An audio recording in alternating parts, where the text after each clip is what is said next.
Shalom. Minsan pa po, magandang hapon sa bawat isa o umaga. Depende po kung paano natin napapanood. At itutuloy po natin yung ating episode about prayer. Ito po'y napakahalagang pundasyon ng bilang mga mananampalataya na matutunan po natin kung paano talaga manalangin effectively.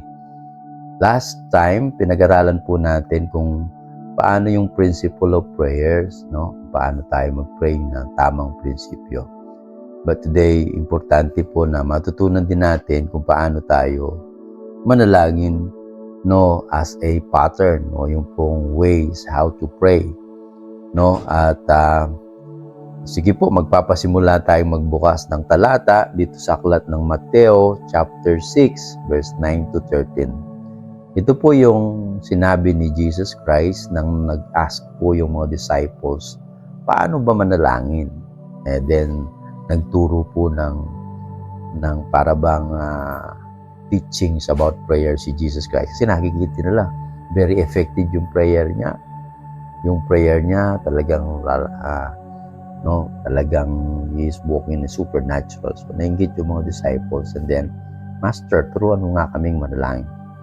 And then Jesus Christ mentioned the pattern. Hindi po ito yung talagang ipapanalangin nila, kundi yung pattern or ways. This then, how you should pray. Our Father in heaven, hallowed be your name. Your kingdom come, your will be done on earth as it is in heaven. Give us today our daily bread. Forgive us our debts, as we also have forgiven our debtors. And lead us not into temptation, but deliver us from the evil one.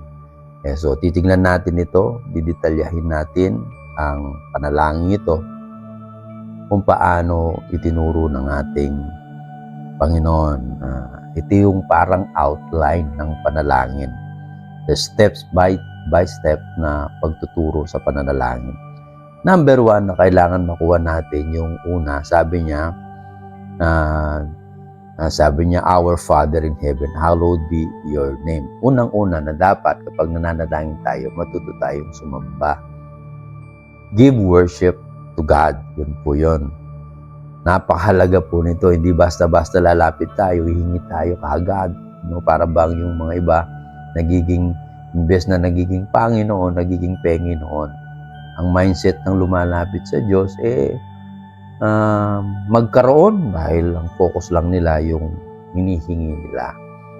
Ang prayer is a communication with the Father. Pakikipag-communicate through Jesus Christ. So ano po yung dapat gawin pag sinabi mong give worship to God? Number 1, meron tayong thankfulness heart. Meron tayong thankfulness. Matuto tayong magpasalamat. Di pa man nagpapasalamat ka na kung ano yung binigay niya, kung gaano kabuti ang Diyos sa'yo. Another thing is yung praise, yung purihin mo ang Diyos. Kaya nga, hallowed be your name, your kingdom come. So, alalahanin mo, kilalanin mo siya kung sino siya bilang iyong Panginoon. Siya yung nagliligtas sa'yo, siya yung nagpapatawan ng kasalanan mo, siya yung nagpapagaling ng sakit mo. Sabi po ng Psalms 103, And then yung reverence. Yung reverence means yung para bang respect, honor.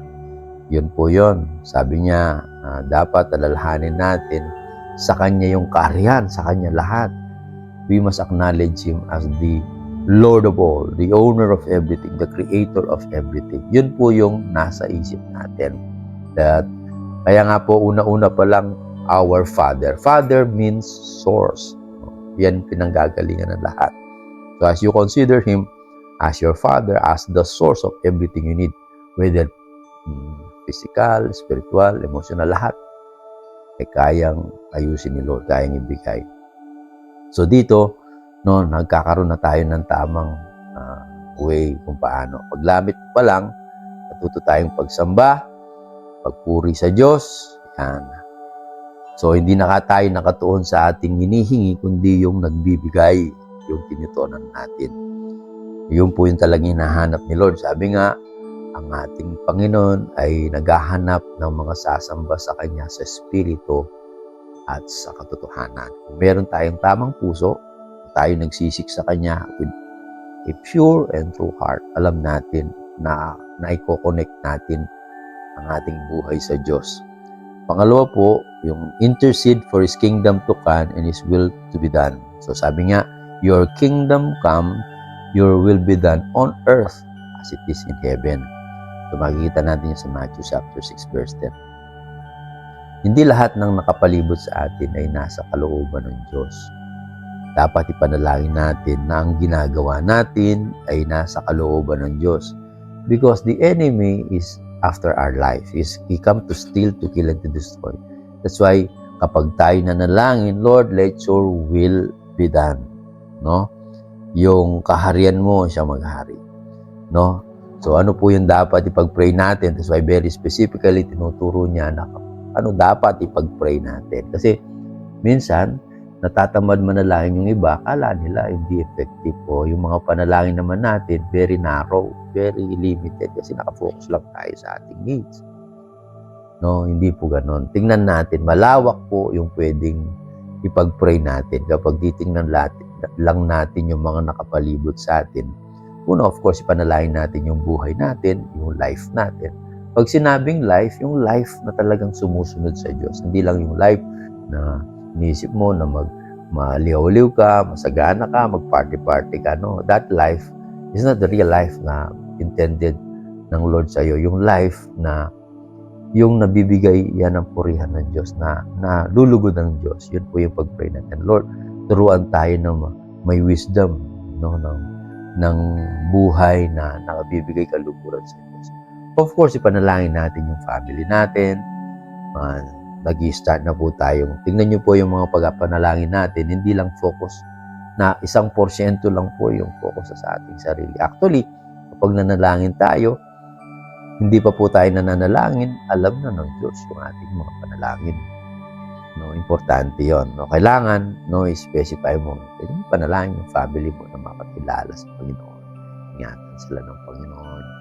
Magkaroon ng unity, magkaroon ng love, pure acceptance, forgiveness. Yung panalangin natin yan. Matlo po yung workplace mo o yung mga nakapalibot sa iyo. Kung meron kang business, panalangin mo yung business na yon o yung work na yon. Ikaw, ang Diyos pa rin ang pupurihan. No? Diyos pa rin ang napaparangalan. Of course, yung local church na binigay ka ni Lord, panalangin mo na maging blessing ka sa local church, maging magamit ka ng Panginoon, no? Hindi lamang sa local church, sa mga communities, pagpagamit kay panalangin mo yun. Sa ating gobyerno, tinuro ng Diyos, na panalangin natin yung namamahala ng ating bansa, ayan, at ang buong mundo. Ito po, ang panalangin po kahit na nasa isang lugar ka, pwede mong i-reach out yung napakalayo. Ganun ka-powerful yung prayer.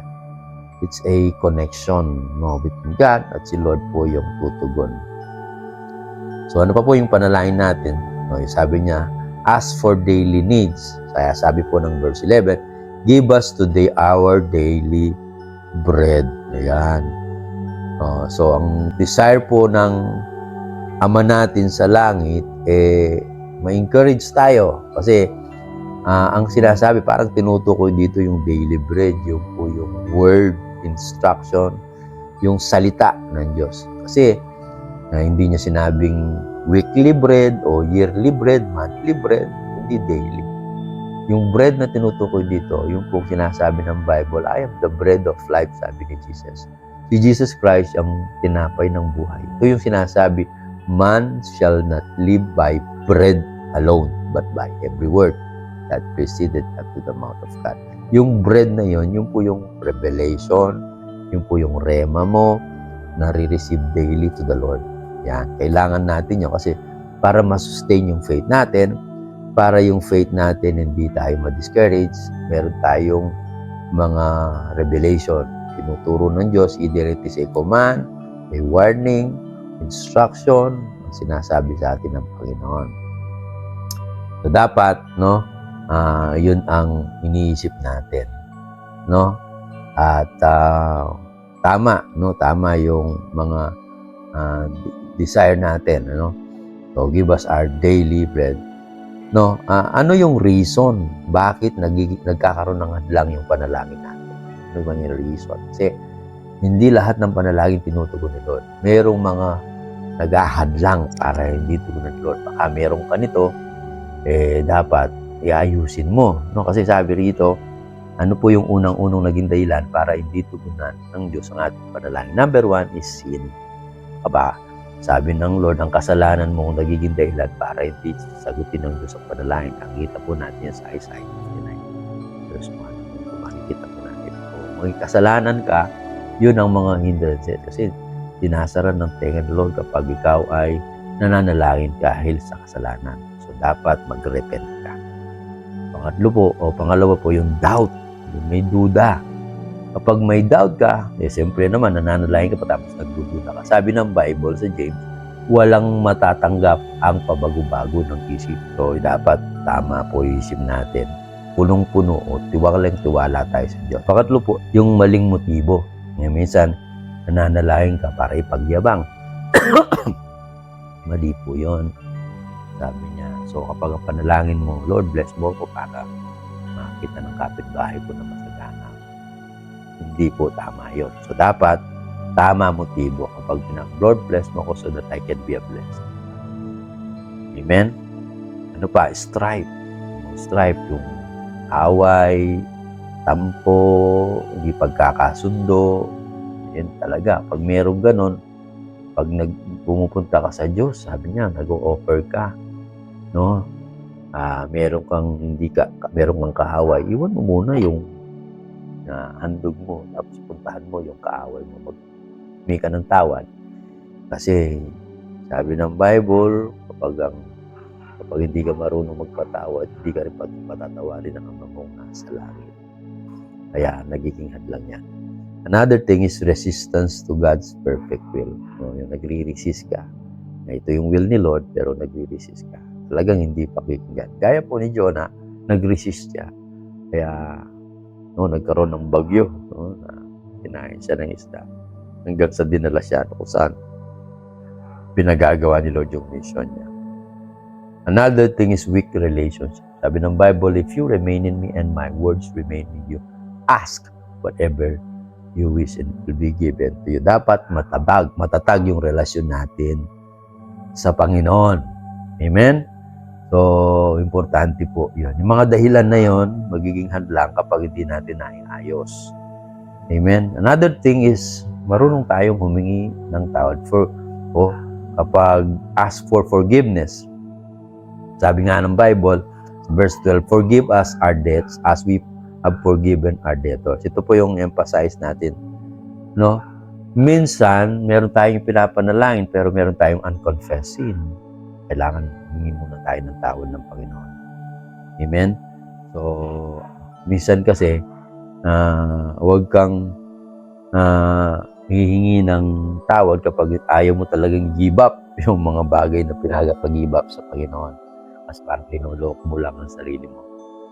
So, tandaan po natin na ang Diyos po kapag nagpatawad is faithful and just to forgive us for all unrighteousness. Si Lord, kapag humingi ka ng tawad, tapat siya at matuwid. No? Mayroong consequences kapag nagkamali tayo para itutuwid tayo sa tama. So, yun po. No? At forgive others. Magpatawad po tayo. Humingi tayo ng tawad.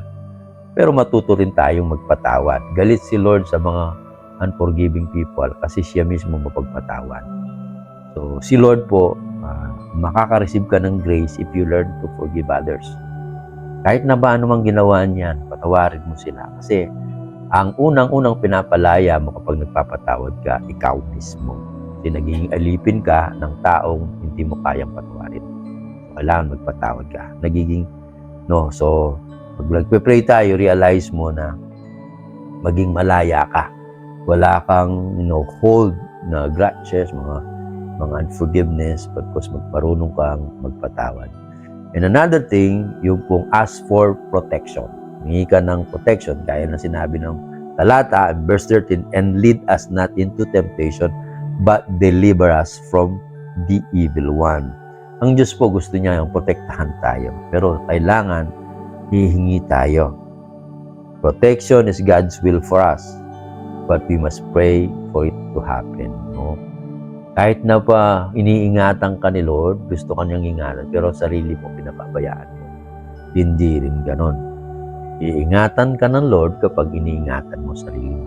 Gusto mo maging maayos, pero nagpupunta ka sa mga kaibigan mong maloko. So, mahahawa ka. So, ingatan mo sarili mo. Huwag kang lalapit sa temptation. Sabi niya, deliver us from temptation. Hindi linalapitan. Linalayuan ang temptation. Kaya kapag nananalain ka, meron kang tamang puso, wala kang malaya kang makakalapit sa Diyos. So, number 7, give praise. Ito po sinabi ng verse 13, for yours is the kingdom and the power and the glory forever. Amen. So we started in prayer, in praising God. Nag-e-end tayo sa praise God. Amen. So we need to acknowledge Him na sa Kanya lahat. No? So siya po yung may kaharian, lahat-lahat, no? Kailangan matapos po sa papuri. Kaya nga po, panghawakan po natin ang sinasabi ng Philippians chapter 4, verse 6, do not be anxious about anything. Huwag kang mabalisa sa lahat ng bagay, but in everything, sa lahat ng pagkakataon, by prayer and petition, with thanksgiving, present your request to God. Yan. Ilagay mo sa Lord. So, importante, kailangan natatapos tayo, we declare the kingdom of God. No? We also declare His kingdom, power, and majesty. We must acknowledge that everything is His. If we start with humility in our prayer, we should also end with the same humble attitude. Worship is our humble adoration to our gracious God. Dapat sasambahin natin siya. Kapag kasi we know worship natin ng Lord as we come to Him, na ma-magnify yung kakayahan niya, yung power niya. Pero kapag punong-puno tayo ng kabalisahan, yun ang namamagnify natin. Sa isip natin, lumiliit yung tiwala natin sa Diyos. Nagkaka-problem tayo. Kahit na makapangyarihan ng Diyos, kapag nagdududa ka sa kakayahan niya, wala kang matatanggap. Diba? So dapat, bilib na bilib ka. Kapag tiwalang-tiwala ka, dun mo mararanasan ang kadakilaan ng Diyos sa buhay mo. Sana po natutunan ninyo yung paano manalangin. Tingnan po ninyo, mag-comment kayo, mag-isip kayo, magtanungan kayo. Saan ba kayo nagkukulang? Saan ba kayo nagkakaroon ng problem? Doon pa sa papuri, o kaya doon pa sa pagpapatawad, o doon pa sa pasasalamat. Tingnan mo ang panalangin mo. Kailangan po mag-develop yung prayer natin, prayer life natin, para ma-experience natin yung biyaya. Kasi ang prayer is the most powerful weapon na regalo ng Diyos sa iyo para magtagumpay tayo. Kaya lang unused because we fail to pray consistent. That's why sabi ng Bible, pray without ceasing. So, dalangin ko na lumago tayo sa buhay panalangin. Amen? So, ipapanalangin ko po kayo. Salamat po. Sa araw na ito, ang dalangin ko, lumago po kami sa aming relationship sa iyo. Magkaroon kami ng intimacy. Magkaroon kami ng matinding tiwala, believe, o malalim na pagkakilala sa iyo.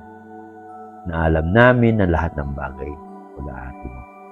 Salamat po, Diyos, at salamat po sa pagbabago na tinuturo mo sa amin. Patuloy pagparahin ko ang aking kapatid. Ano po yung mga prayer requests. Tugunin mo po, Lord, sa iyong biyaya. Salamat sa iyo lahat ng papuri parangal. In Jesus' mighty name we pray. Amen. God bless. See you po sa next episode. God bless you.